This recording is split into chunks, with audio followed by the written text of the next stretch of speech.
Hi guys, welcome back to the reading corner. Happy Wednesday. We're going to start reading a series of unfortunate events. Book the second, The Reptile Room. Read this. I'm gonna read this part in the back first. Dear reader, if you have picked up this book with the hope of finding a simple and cheery tale, I'm afraid you have picked up the wrong book altogether. The story may seem cheery at first, when the Baudelaire children spend time in the company of some interesting reptiles and the giddy uncle, but don't be fooled. If you know anything at all about the unlucky Baudelaire children, you already know that even pleasant events lead down the same road to misery. In fact, within the pages you now hold in your hands, the three siblings endure a car accident, a terrible odor, a deadly serpent, a long knife, a large brass reading lamp, and the reappearance of a person they'd hoped never to see again. I am bound to record these tragic events, but you are free to put this book on the shelf and seek something lighter. With all due respect, Lemony Snicket.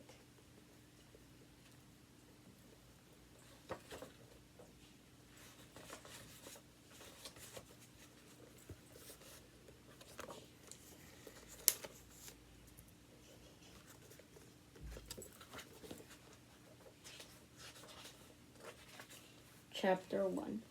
The stretch of road that leads out of the city past Hazy Harbor and into the town of Tedia is perhaps the most unpleasant in the world. It is called Lousy Lane. Lousy Lane runs through fields that are a sickly gray color, in which a handful of scraggly trees produce apples so sour that one only has to look at them to feel ill. Lousy Lane traverses the Grim River, a body of water that is 9/10 mud and that contains extremely unnerving fish, and it encircles a horseradish factory, so the entire area smells bitter and strong. I am sorry to tell you that this story begins with the Baudelaire orphans traveling along this most displeasing road, and that from this moment on the story only gets worse.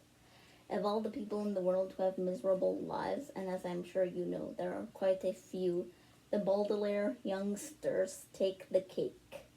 A phrase which here means that more horrible things have happened to them than just about anybody. Their misfortune began with an enormous fire that destroyed their home and killed both their loving parents, which is enough sadness to last anyone a lifetime. But in the case of these three children, it was only the bad beginning. After the fire, the siblings were sent to live with a distant relative named Count Olaf, a terrible and greedy man. The Baudelaire parents had left behind an enormous fortune, which would go to the children when Violet came of age. And Count Olaf was so obsessed with getting his filthy hands on the money that he hatched a devious plan that gives me nightmares to this day. He was caught just in time, but he escaped and vowed to get a hold of the Baudelaire fortune sometime in the future. Violet, Klaus, and Sunny still had nightmares about Count Olaf's shiny, shiny eyes, and about his one scraggly eyebrow, and most of all about the tattoo of an eye he had on his ankle. It seemed like that eye was watching the Baudelaire orphans wherever they went. So I must tell you that if you have opened this book in the hope of finding out that the children lived happily ever after, you might as well shut it and read something else.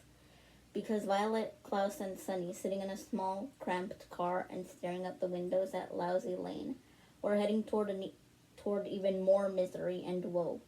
The Grim River and the horseradish factory were only the first of a sequence of tragic and unpleasant episodes that bring a frown to my face and a tear to my eye whenever I think about them.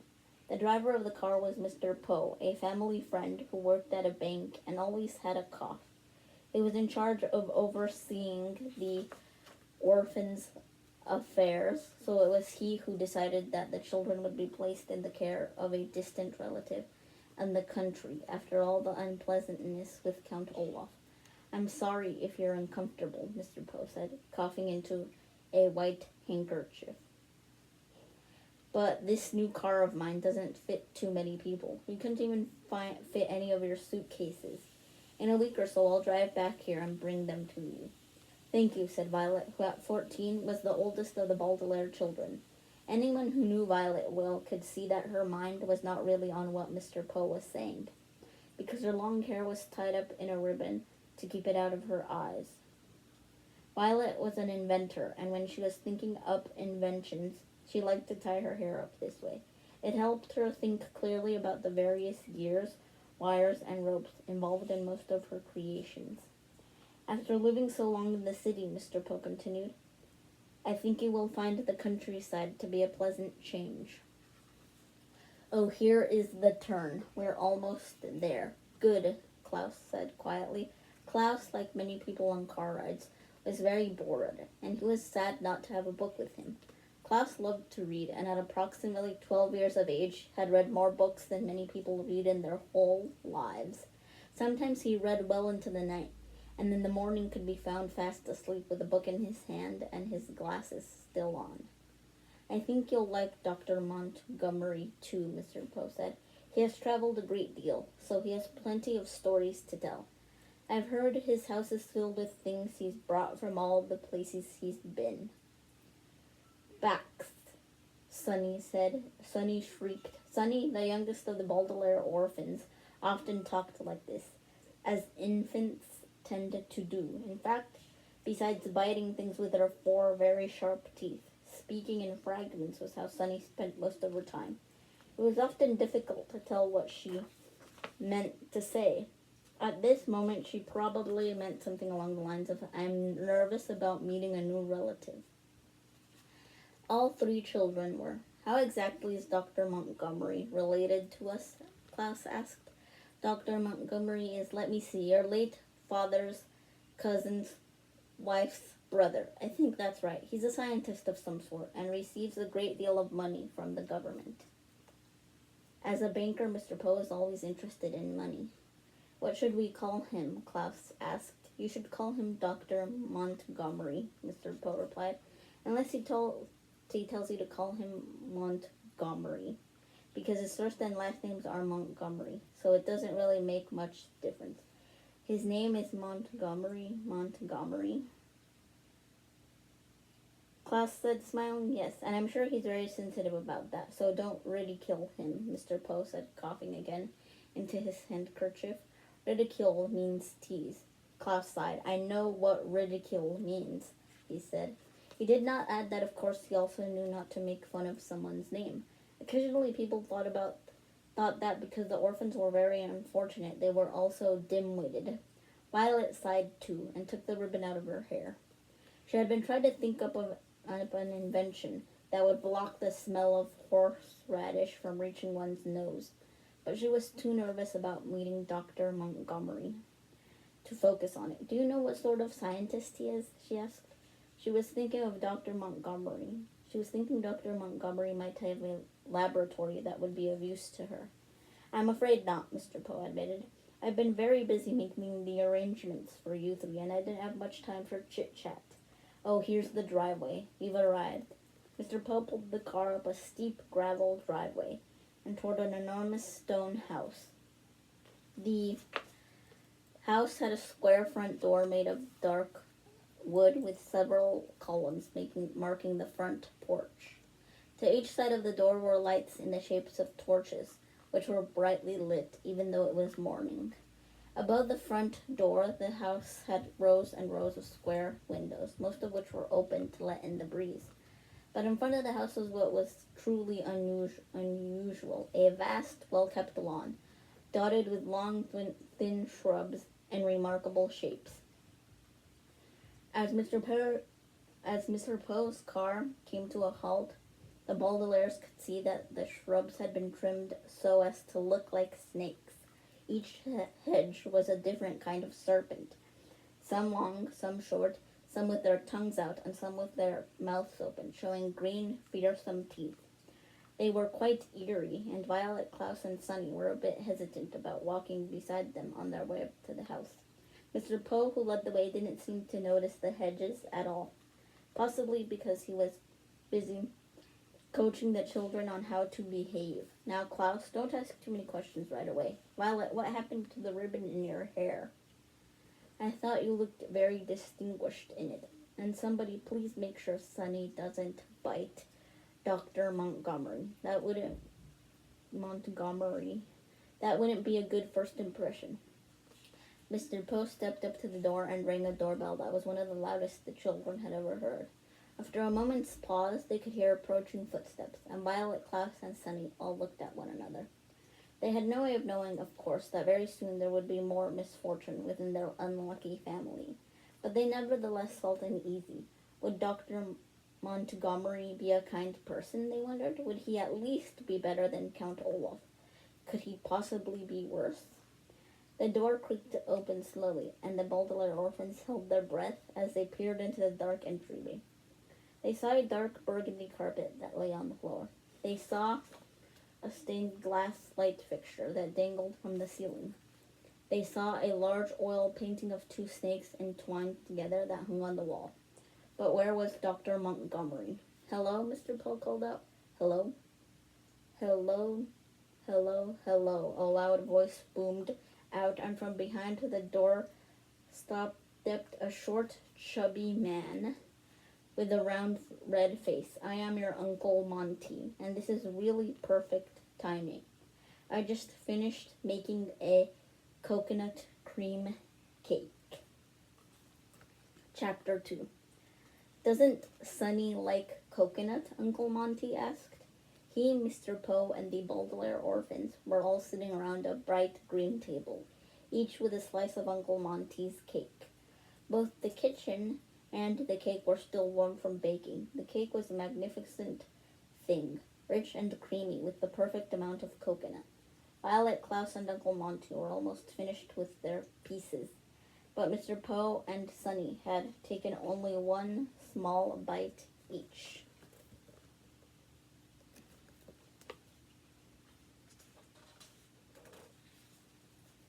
To tell you the truth, Violet said, Sunny doesn't really like anything soft to eat. She prefers very hard food. How unusual for a baby, Uncle Monty said, but not at all unusual for many snakes. The barberry chewer, for example, is a snake that must have something in its mouth at all times. Otherwise, it begins to eat its own mouth. Very difficult to keep in captivity. Would Sunny perhaps like a raw carrot? That's plenty hard. A raw carrot would be perfect, Dr. Montgomery. Klaus replied. The children's new legal guardian got up and walked toward the refrigerator, but then turned around and wagged a finger at Klaus. None of that Dr. Montgomery stuff, he said. That's way too stuffy for me. Call me Uncle Monty.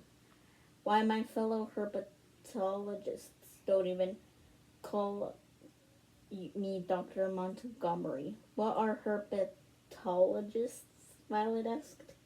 What do they call you? Klaus asked. Children, Mr. Poe said sternly. Not so many questions. Uncle Monty smiled at the orphans. That's quite all right, he said. Questions show an inquisitive mind. The word inquisitive means.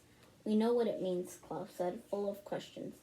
Well, if you know what that means, Uncle Monty said, handing a large carrot to Sunny, then you should know what herpetology is. It's the study of something, Klaus said. Whenever a word has ology, it's the study of something. Snakes, Uncle Monty cried. Snakes, snakes, snakes. That's what I study. I love snakes, all kinds, and I circled the globe looking for different kinds to study here in my laboratory. Isn't that interesting? That is interesting, Violet said. Very interesting. But isn't it dangerous? Not if you know the facts, Uncle Monty said. Mr. Poe, would you like a raw carrot as well? You've scarcely touched your cake. Mr. Poe turned red and coughed into his handkerchief for quite some time before replying, No, thank you, Dr. Montgomery. Uncle Monty winked at the children. If you like, you may call me Uncle Monty as well, Mr. Poe. Thank you, Uncle Monty, Mr. Poe said stiffly. Now, I have a question for you. If you don't mind, you mentioned that you circled the globe. Is there someone who will come and take care of the children while you are out collecting specimens? We're old enough to stay by ourselves, Violet said quickly, but inside she was not so sure. Uncle Monty's line of work did sound interesting, but she wasn't sure if she was ready to stay alone with her siblings in a house full of snakes. I wouldn't hear of it, Uncle Monty said. You three must come with me. In 10 days we leave for Peru, and I want you children right there in the jungle with me. Really? Klaus said, behind his glasses. His eyes were shining with excitement. You'd really take us to Peru with you? I will be glad to have your help, Uncle Monty said, reaching over to take a bite of Sunny's piece of cake. Gustav, my top assistant, left an unexpected letter of resignation for me just yesterday.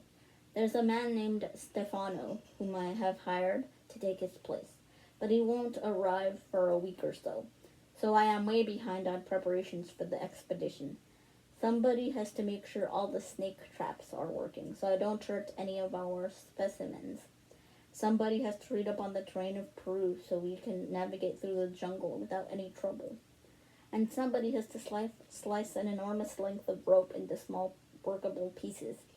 I'm interested in mechanics, Violet said, licking her fork, so I would be happy to learn about snake traps. I find the guidebooks fascinating, Klaus said, wiping his mouth with a napkin. So I'd love to read up on Peruvian terrain.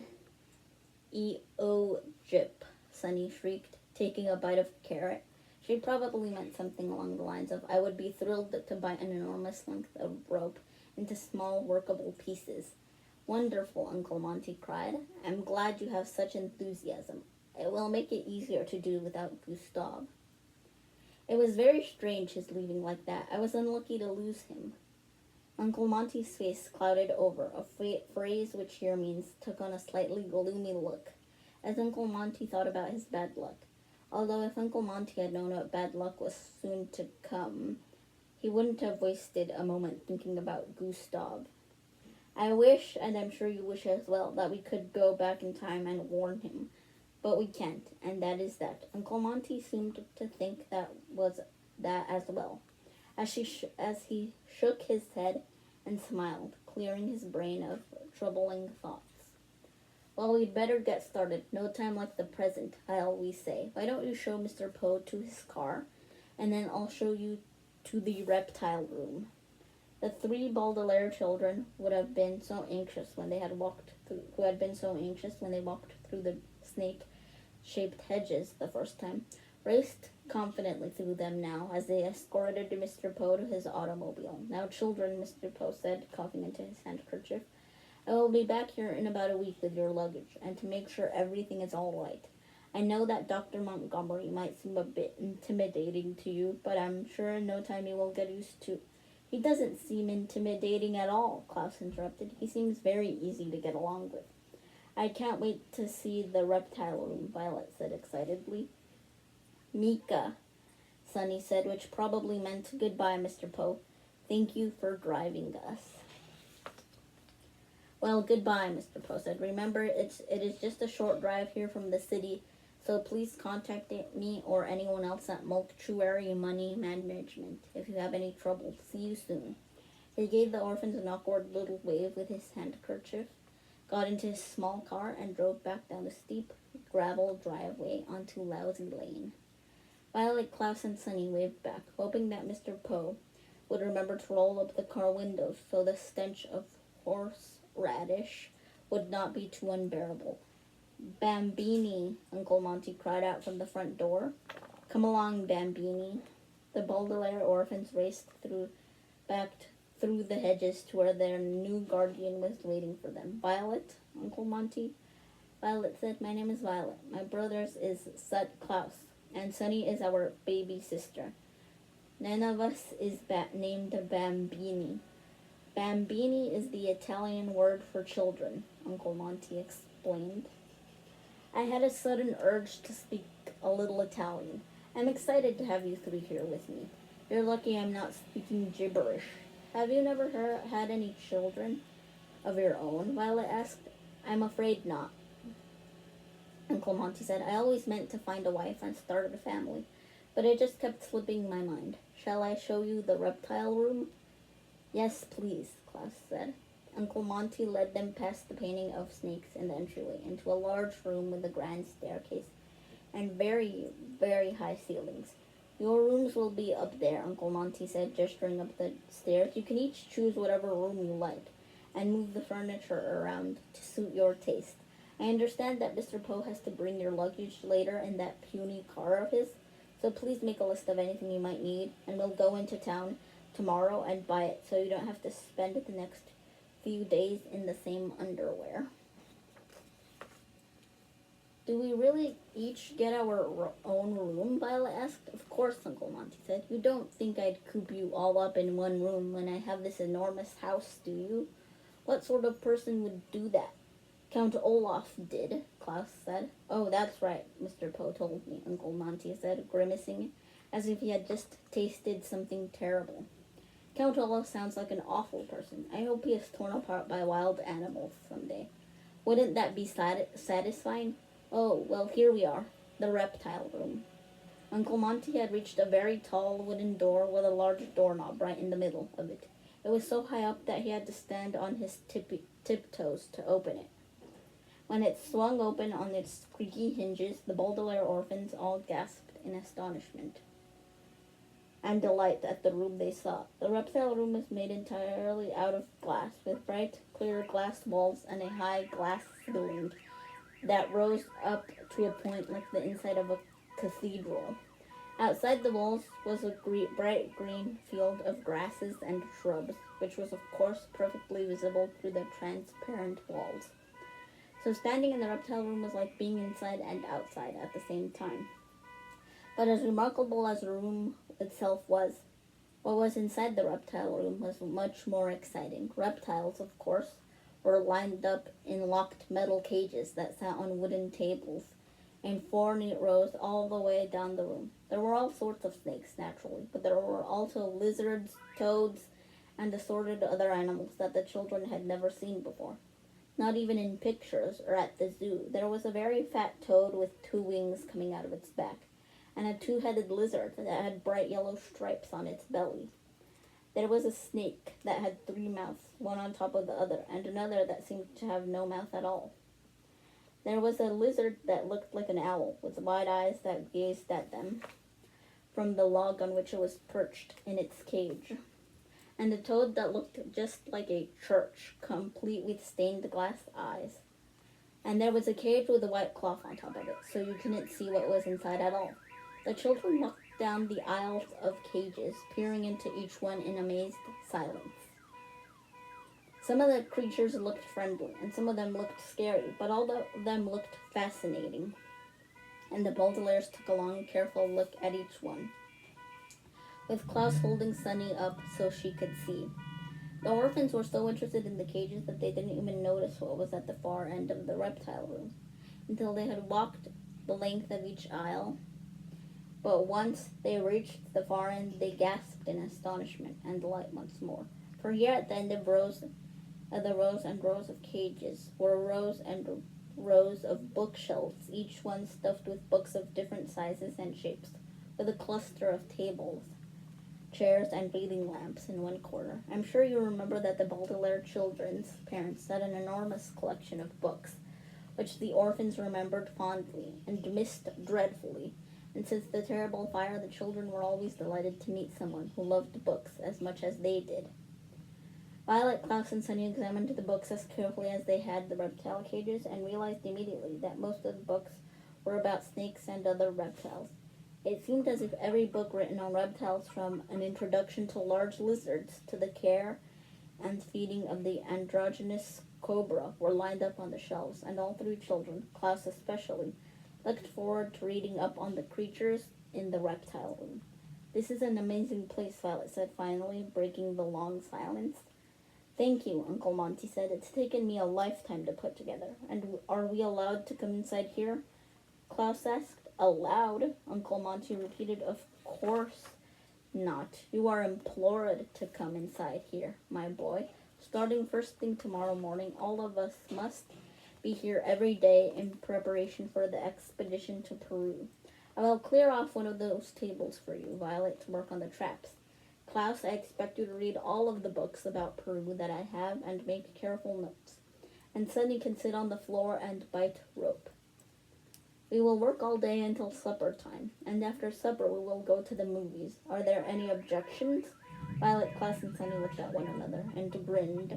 Any objections? The Baudelaire orphans had just been living with Count Olaf, who had made them chop wood and clean up after his drunken guests, while plotting to steal their fortune. Uncle Monty had just described a delightful way to spend one's time, and the children smiled at him eagerly.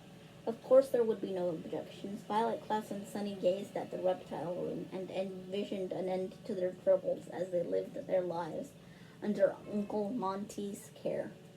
They were wrong, of course, about their misery being over, but for the moment the three siblings were hopeful, excited, and happy.